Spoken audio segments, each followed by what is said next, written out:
Our main text is going to be in Mark chapter 8, verses 34 through 38. This is a text we read this morning, Mark chapter 8, verses 34 through 38. It asks a rhetorical question is kind of at its core.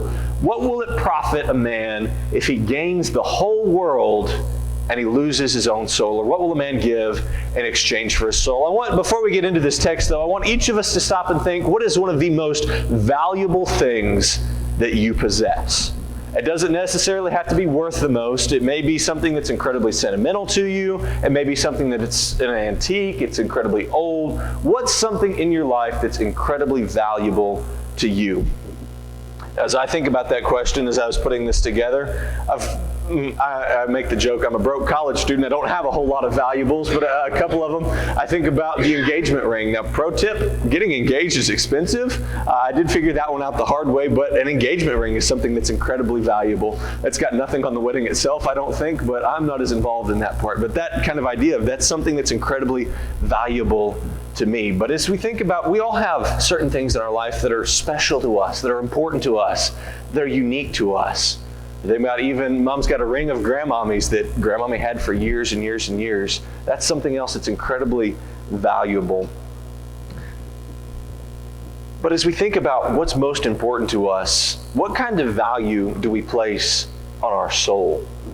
You know, everything that we have in this life is worth something. Some things may not be worth a lot. Other things might be worth a significant amount. But nothing that we have, at least in principle, is worth what our soul is worth, right? What will it profit a man if he gains the whole world and loses his own soul? Or what will he give in exchange for his soul? That indicates that there should be nothing in this life that is worth more to me than my eternal soul. The question I want to think about this morning is a matter of perspective. Do I live my life in such a way that says that my soul is the most valuable, the most important thing that I possess? There are three primary points I want us to be able to take away from this passage here in Mark chapter 8, beginning in verse number 34. As we think about the background of this passage, though, Jesus is trying to cram a lot in here. The book of Mark is really kind of a condensed, action-packed gospel. There's one thing right after another. So Jesus has just talked about predicting his death and his resurrection. This, again, one of these key tenets of our faith. Jesus is going to rise again, and how are we living in light of that really is what sets the stage. From Mark chapter 8, beginning in verse number 34. When he had called the people to himself with his disciples also, he said to them, "Whoever desires to come after me, let him deny himself and take up his cross and follow me. For whoever desires to save his life will lose it, but whoever loses his life for my sake and the gospel's will save it. For what will it profit a man if he gains the whole world and loses his own soul? Or what will a man give in exchange for his soul? For whoever is ashamed of me and my words in this adulterous and sinful generation, of him the Son of Man also will be ashamed when he comes in the glory of his Father with the holy angels." There are three things. What will we gain in exchange for our soul? Three primary points I want to look at this morning. The first one is our life. Is our life here on this earth worth more to us than our soul? That's the first thing that Jesus points out. Whoever denies himself, or who desires to come after me, deny himself, take up his cross, and follow me. If I desire to save my life, I will lose it. But if I'm willing to sacrifice my life for the sake of Jesus and for the gospel, I'll be able to save it. When we make choices in this life, do we think about the relatively short-term consequences, the consequences that it might have for me now, 5 years from now, 10 years from now, 20 years from now, 50 years from now?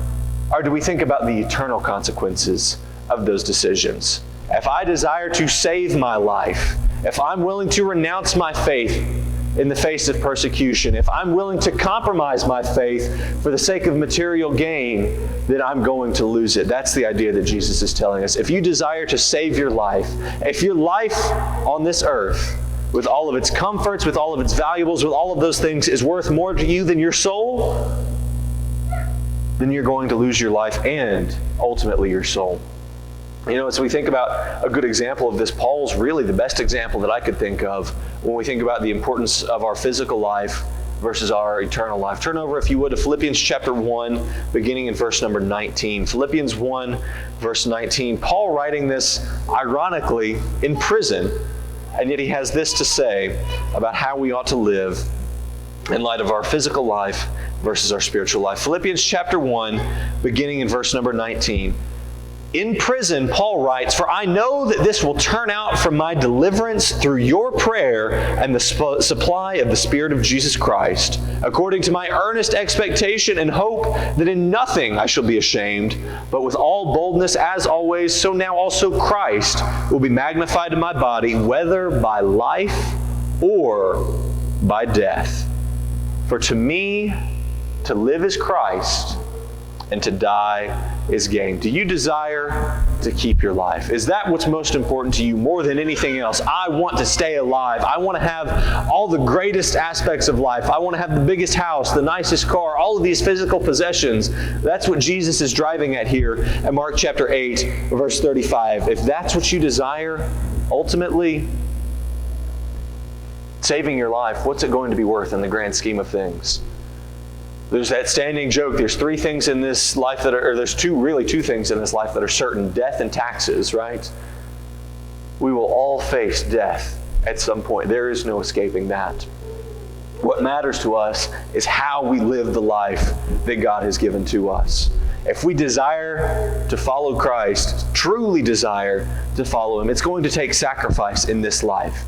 Let me take up my cross daily and follow Him. That's how Jesus wants our life to be lived. It's a life of servitude. It's a life of sacrifice. It's a life of giving things up.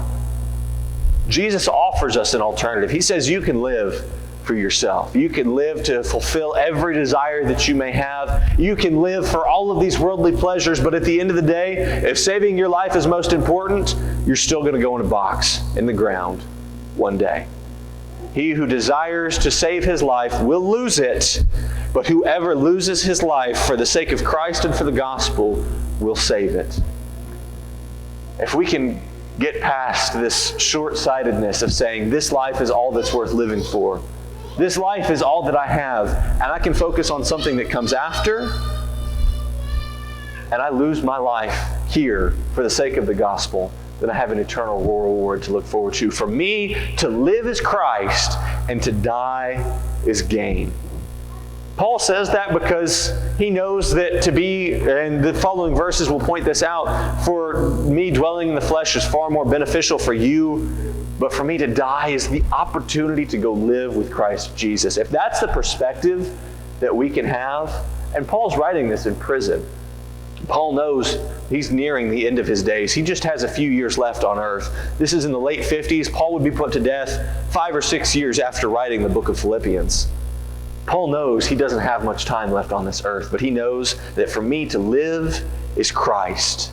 For me to live is to share the gospel, to bring others to Christ, but to die is gain. For I have a desire to depart and be with Christ, which is far better.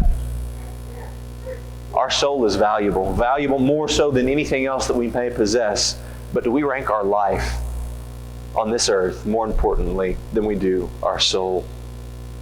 But the next thing that we think about here in this passage, what else might be more important to us potentially than our soul? What about our wealth?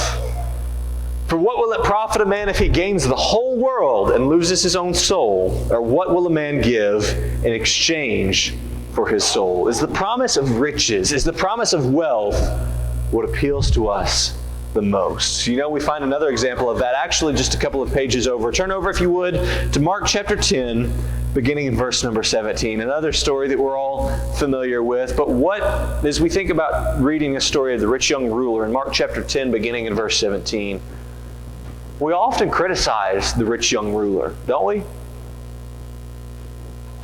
This rich young man stood at the feet of Jesus and said, "What do I need to do to be saved?"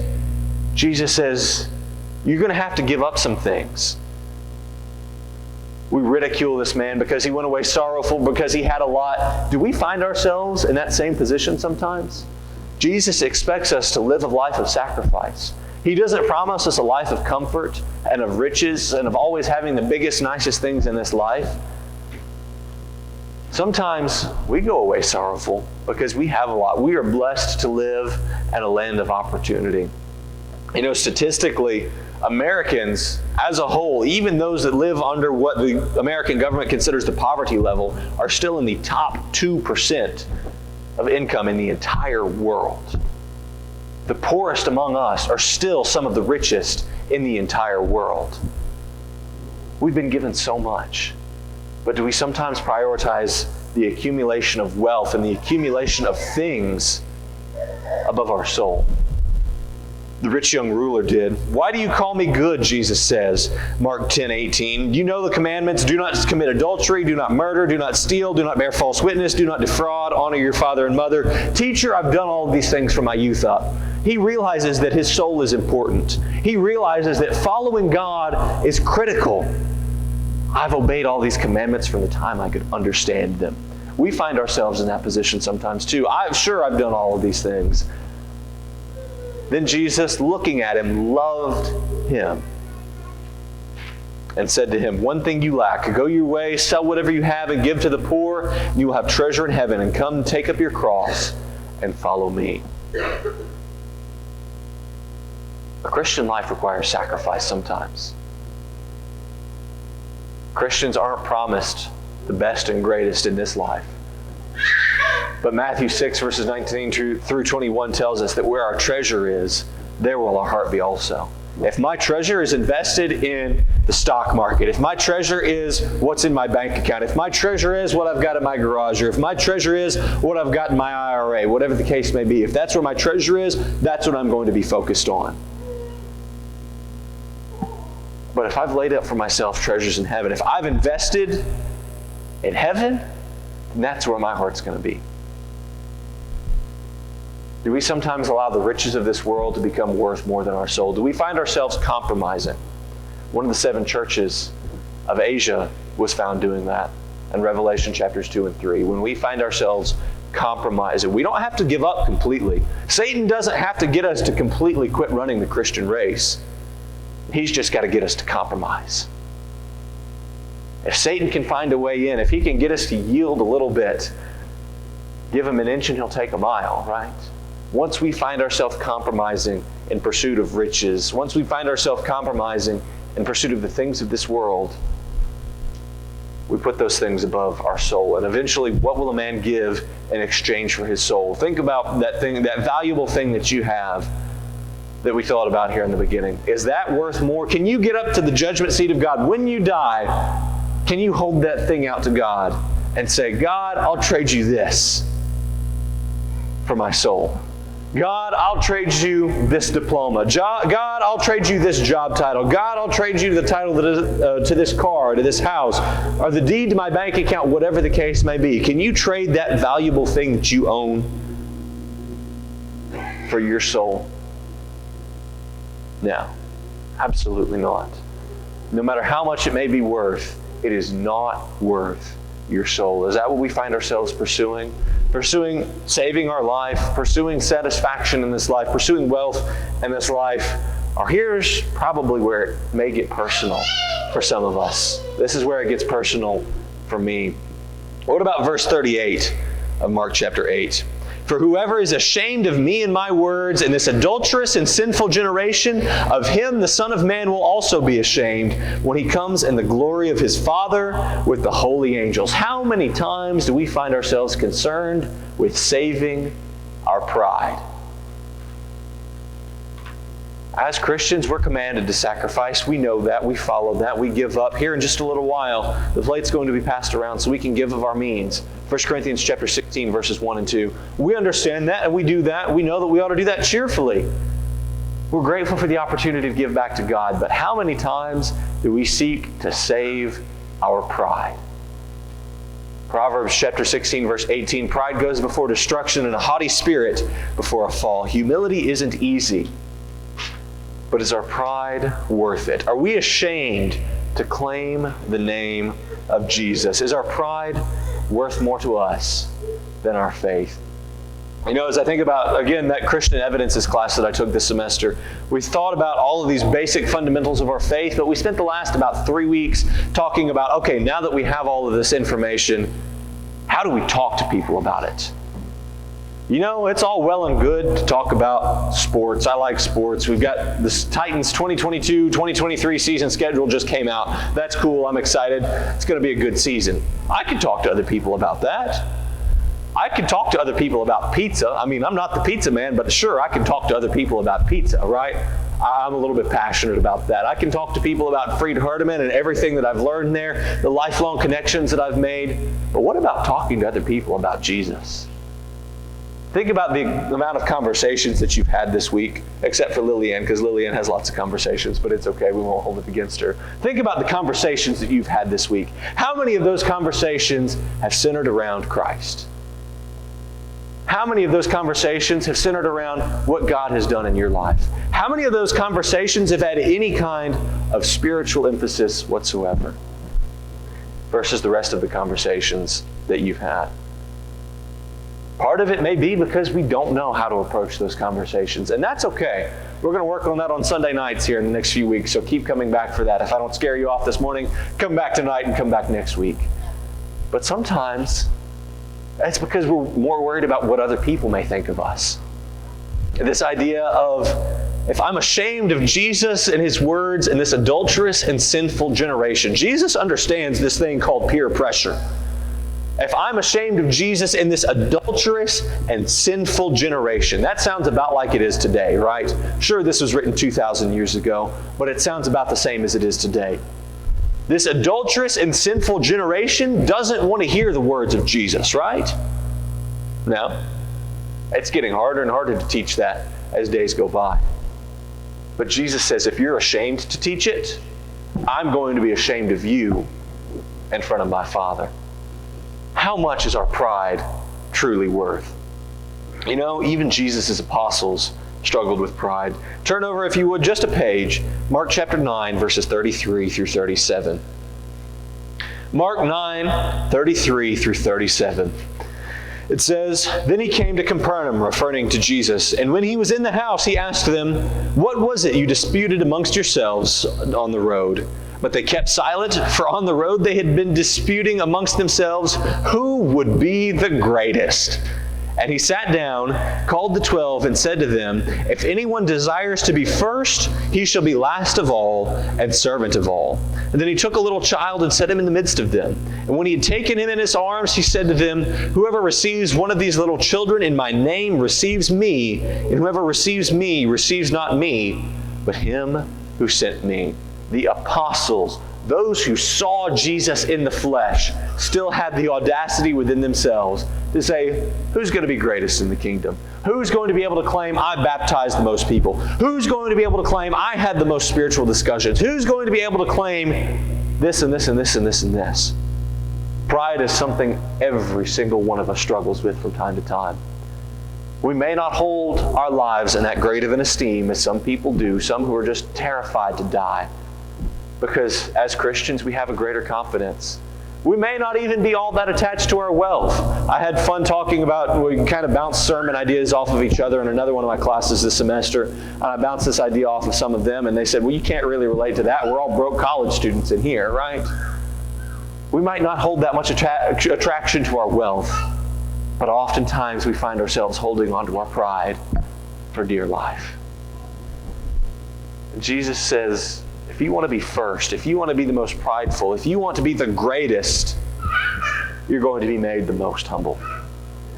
Jesus himself, the one who, if anyone who had ever walked this earth could have been prideful, found himself washing the feet of those he walked with. I don't know about you, but after a long day of walking, my feet are probably pretty sweaty. You know, Thomas and Abby ran the 5K yesterday. Thomas was pretty gross. I wouldn't have wanted to wash Thomas's feet after he just walked 3 miles. But that's exactly what Jesus did. He loved these men, these 12 apostles, and he found it within himself to be humble. Jesus was the ultimate example of humility. Philippians chapter 2, verses 5 through 8 tells us that, Let this mind be in you, which is also in Christ Jesus, who being in the form of God. You know, there's some pretty impressive positions and this world. And you want to be the CEO of one of the Fortune 500 companies. You want to be president of the United States. Jesus was greater than all of that. And yet he emptied himself. He became of no reputation and took upon himself the form of, the King James Version translates it, a slave. The New King James says a bondservant of no one. Pride is a struggle for all of us. But that means we have to ask ourselves the question, what do I want most in this life? Do I want to live life to the fullest? Do I want to have all of these experiences, though they may sometimes be sinful? Do I want to be able to lay my head down at night knowing that I've lived the fullest life?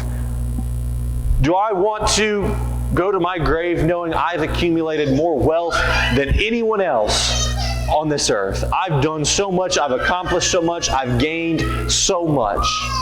Is my goal to say, I've done more than anybody else.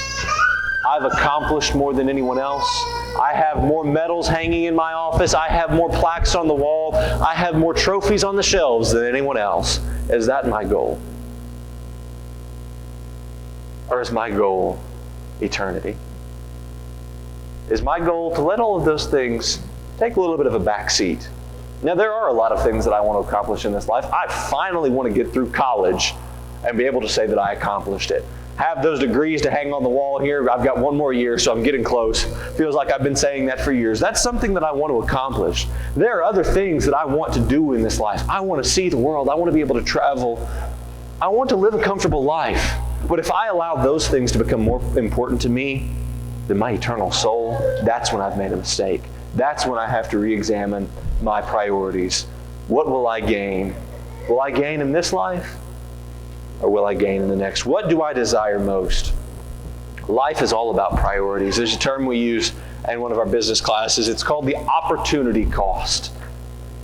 It's really the second best option. If you have the opportunity to sell something for $10, or you have the opportunity to sell something for $5, you sold it for $10, you missed out on an opportunity to sell it for $5. Your opportunity cost was $5. It's the second best option.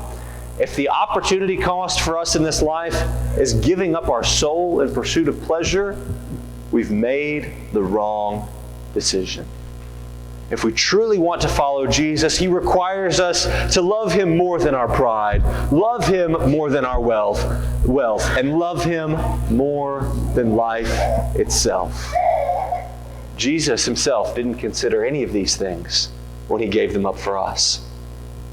Jesus, while He was yet rich, He, for our sakes, became poor. He gave up the riches of heaven. He gave up the opportunity to live as equal with God. He gave up His life on the cross. And now He calls us to do the same. Do we truly, truly desire to follow Jesus? It's all well and good to say yes to that question, but then we've got to ask the follow-up to that. Have I taken up my cross and made the decision consciously to follow Him? You know, this all kind of sounds a little dark, but if you think about that, this is oftentimes where we extend that invitation. If you're not a Christian, why not? You know, I've almost kind of painted a dark picture of that here this morning. Giving up for Christ costs a lot. Becoming a Christian is not the easy path. If you're seeking an easy way through this life, Christianity is not it. Going along with the world, fitting in, fitting the mold, meeting everyone else's expectations, that's the easy way to get through this life. But I'm not here to promise the easy life. I'm here to promise the life that is more rewarding than any other life. Christianity may require you to give up your pride. It does require you to give up your pride. It may oftentimes require you to give up part of your wealth. For some, it may cost Christians their life. But eternity is what's promised to Christians. We're all going to die here at some point, right? I hope I've got a long time until I get there, but ultimately I will die. That's how I approach eternity that matters most. And I can approach eternity with confidence. If I've done what Jesus has commanded me to do, if I've given up these things and made following Christ, taking my cross daily and following Him, if that's what I've made my first priority, then I don't have to be scared about dying. I don't have to be scared about giving up in this life. If you're a Christian here, though, and you've allowed something else to become more valuable than your soul, I promise you it's not actually. We think about, back to that engagement ring illustration, it's authentic, it's real. We've traded out our souls, something authentic and real, for something fake, something that's not truly fulfilling. Our soul is worth far more than any ring, than any jewelry, than any other thing on this earth, no matter how much sentimental or monetary value that it may have.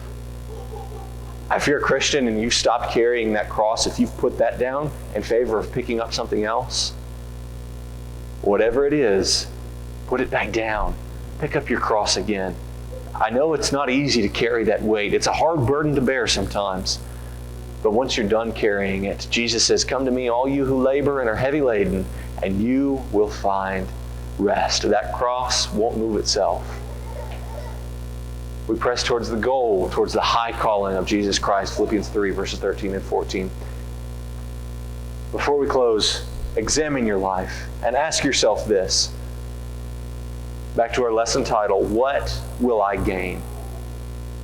If your answer to that question is anything but eternity, you can change that answer now. If what you will gain in this life is wealth, pride, power, bragging rights, it's the wrong answer. But if you're living your life this way in a manner that says, I don't know if I'm going to gain eternity, you don't have to walk out of here without being able to change that answer. We've had finals all this week, and those were all, you answer the question and that's the end of it. If you've changed your answer, you can change it again here though. If you ask the question, what will I gain? And the answer isn't eternity, you can make it eternity. If there's any way that we can help you, please come as we stand and we sing the invitation song.